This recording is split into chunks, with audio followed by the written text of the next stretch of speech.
Syederalun, Komisi Yudisial Republik Indonesia menyatakan akan memeriksa Majelis Hakim Pengadilan Negeri atau PN Jakarta Pusat yang memutus perkara gugatan terkait penundaan pemilu. Terkait hal itu, Pengadilan Negeri Jakarta Pusat menyatakan siap untuk memenuhi mekanisme pemanggilan tersebut jika ada surat perintah secara resmi dari KY.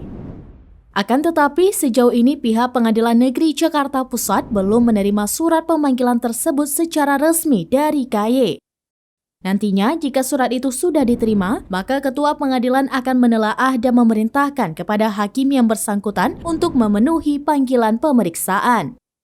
Komisi Yudisial Republik Indonesia juga akan melakukan koordinasi dan komunikasi dengan Mahkamah Agung Republik Indonesia terkait hal ini.